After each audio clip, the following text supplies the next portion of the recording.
You know your stock. So you can check how much I brought in, how much is left, how much money I should have.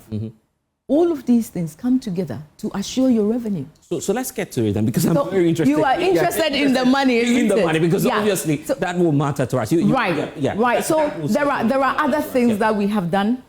Apart from, so the benefits we give, qualitative and quantitatively. So the qualitative ones are the ones that we can't measure, we can't put numbers on it. Like liftings in the night, in the absence of GRA, we can't put numbers to it. But they are important. Yes. So if you go back, let me do this. We have also digitized the waybills. Okay. Let me take some time just a bit of that. So before we get what we are looking at is the waybill. This is a national data.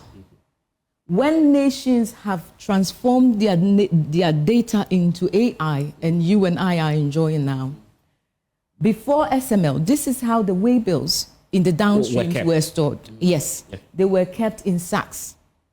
This is national treasure. These were brought to us after, last year when somebody claimed we are not doing anything, there was need to investigate it to know, so there was suspension, SML was suspended. We have our officers also on the ground. We couldn't go there, the depots were close to us. So GRA didn't have us to pick them because we scan these waybills. We use OCR technology because when you see them, they are text. What practically have you changed about this, what we are seeing now? They are on the computer. At a click of a button, you are able to access this information. The importance of this is that this is like a pink sheet if you want to compare it to election. Because if OMCs, fuel stations, lift the petroleum product and they don't want to pay, recalcitrant ones, of course, there are good ones, but the recalcitrant ones who don't want to pay, they will tell you, show me the evidence. This is the only evidence GRA had at the time to prove in court that OMCA lifted this at this time, this quantity. But if I am OMC, a recalcitrant one, I don't want to pay the tax. I know how to get my data from here. So I know the gaps in the system. All of these are gaps. I know the gaps in the system. Then I tell you, take me to court. When we go to court, court is where we give evidence. We just don't talk. We give evidence. Where is the evidence? Court will ask for evidence, and you don't have it. It will appear surprising to many that a whole revenue authority would have been saving data in this manner. That's quite a... And this is what we receive. This is the evidence of what... So I've said somewhere that those who are fighting SML, this is where they want us to revert back, as a nation. Because when we take the SML innovative solution from GRA, which has enabled them to function efficiently in the downstream, I'm going to go to the numbers. These things, physical document in business, how to manage and store them, is critical to business. So when we take all the SML deployments away, what we are saying is that GRA should revert back to the manual processes of doing things, including using Excel sheets, in their reconciliation. It took them months for them to be able to cover the whole of Ghana. We have 25 depots now. Imagine if every depot serves about 200 tankers a day. They have to put that together, look into every OMC, how much they have lifted across the country. Because if we have, let's say, Blessed fuel station in Kumasi, you will not drive all the way to Tema to pick petrol. We need to bring it to Kumasi. So we have a depot in Kumasi, a depot in Takrade, a depot in Boga, a depot. They have to do all of this calculation. They have to reconcile the data.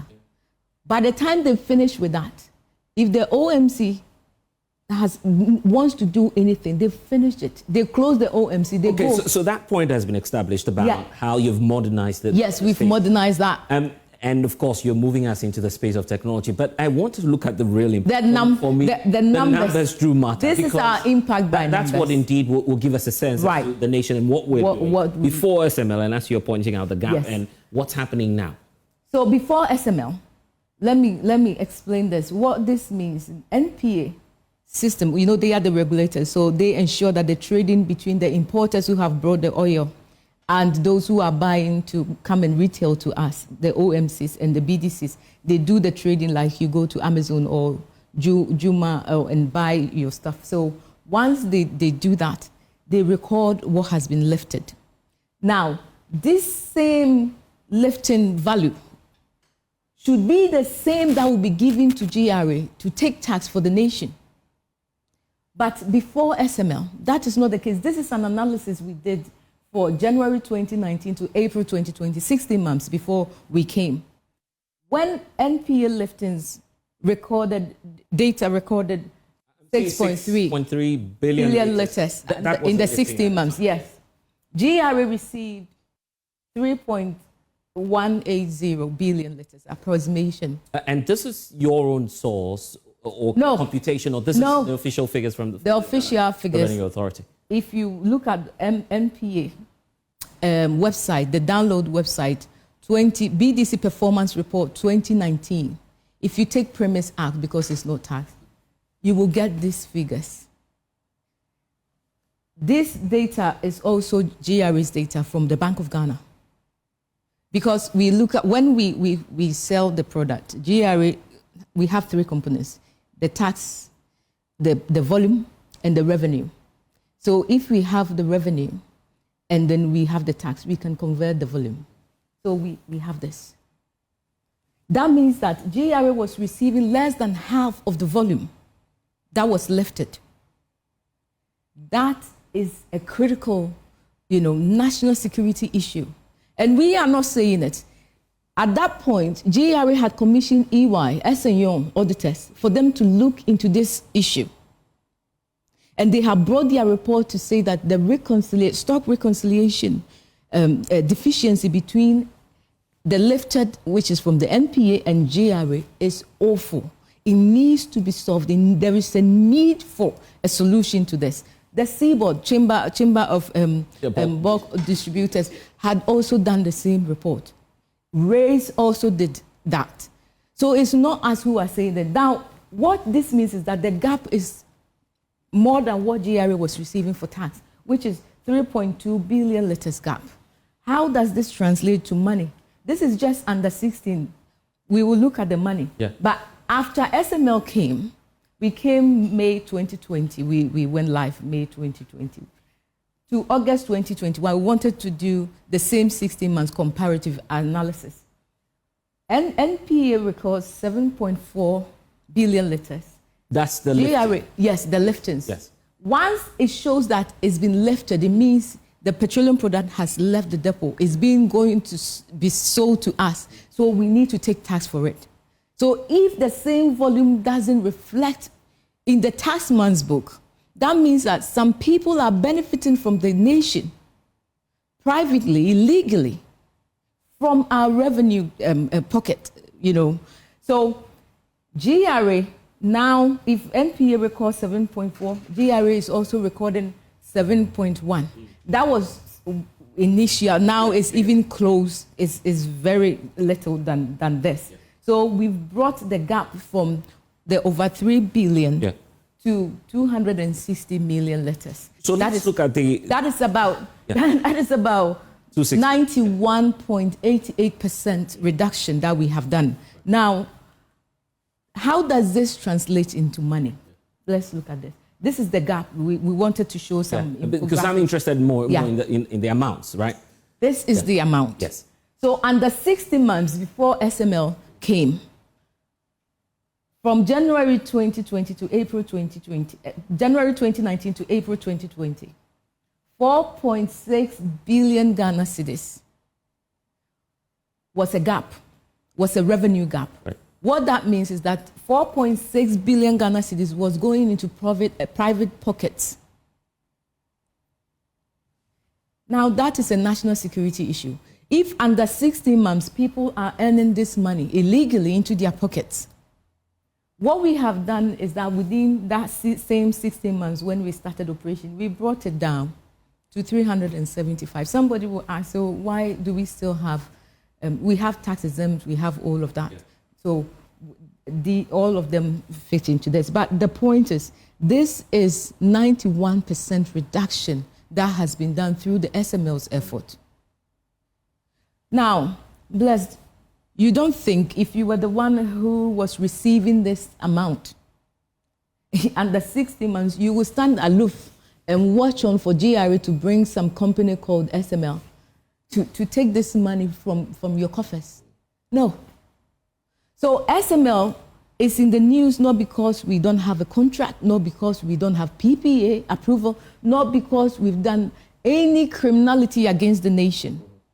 It is because people, stakeholders who were earning illegally from the downstream petroleum, 4.6 billion Ghana cedis under 16 months, see SML as a threat. So you feel that this is more about, a pushback from those That who change. are engaged Yes. in all sorts of Yes, illicit illegal, activities, yes. just to try and bypass the Yes. system. But there are more inquiries perhaps into SML activities. In fact, you were talking about S.A. Young doing some audits and Yes. pointing out that indeed there is value for money. How about contrary reports pointing out to the fact that, well, the amounts here may not be a true reflection of what's happening to the... We've given the data source. We are not lying. And this is not the first time we are saying this. We've been saying this since last year when this thing was brought. We made this data available. And I have also brought you a brochure where we have the figures, actual figures, because we can't have the figures here. We have them in a table. We've published them. The data source is here. Look, Bank of Ghana is not a common institution, not any ordinary institution. If you give information and you mention their name and it's not right, they will come at you to say no. It's enough justification, and perhaps we will be addressing that whilst you also move through the monthly average. Yes, monthly precisely. average, taxable volume. I get that. So these are the figures. I'll allow you to touch on that figure. But is this what is giving you the belief that you have the capacity enough to deal in all the sectors, to deal into, try and do revenue assurance in all the folds, all the sectors, whether downstream, upstream? Is this the only basis, or perhaps the sole base for you to say we have the capacity to deal more, perhaps in the upstream sector? Yes, is that the only ground? If this is not proven service, what else is it? Because upstream this is proven service, and let me tell you, requiring much more technical capacity to handle the volumes of perhaps flows and also the amounts in there. We will show you in video what we have done for the upstream and the gold. It's a replication of what we have done in the downstream, but to tailor it to suit the need of the upstream and also for the gold. This is proven service. Look, under, from 2020 to 2024, June 2020 to December 2024, the accumulation of the yearly excess gains that we have been putting together stands at 14.1 billion letters. It translates into revenue, if you multiply it by 1.44, it translates into revenue of 20.3 billion in tax revenue. This is remarkable to think that this is a small company that is growing. What else do we need to prove that we can be able to do more if we are given the opportunity? And that's why we are telling Ghanaians we are engaging, because we believe the public is the biggest stakeholder in this. Yes. In this. We want to let them see for themselves. Figures don't lie. And if under 4 years, because from May to June 2020 to December 2024, we've been able to put over 20 billion into the coffers of the nation. The data source is there. Anybody can verify that. What other proof do you need? How about calls for you to amend some of your activities at the downstream sector? Do you acknowledge that you need to do that? Some reforms, perhaps? Reforms like, example. Well, you tell me, because you're faced with the practical issues of revenue mobilization. Yeah. The argument by a section of the public is that you're not doing as much. You're not providing as value for money. Yes, you may be putting out this figure, but the challenge is that you ought to reform some of your activities. But I wanted the video. Right. So the deployment we have made, it speaks for itself.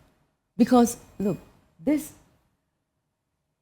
entering into the depot, access into the depot on its own, it's a nightmare. because it's a charged environment and you can't fold them.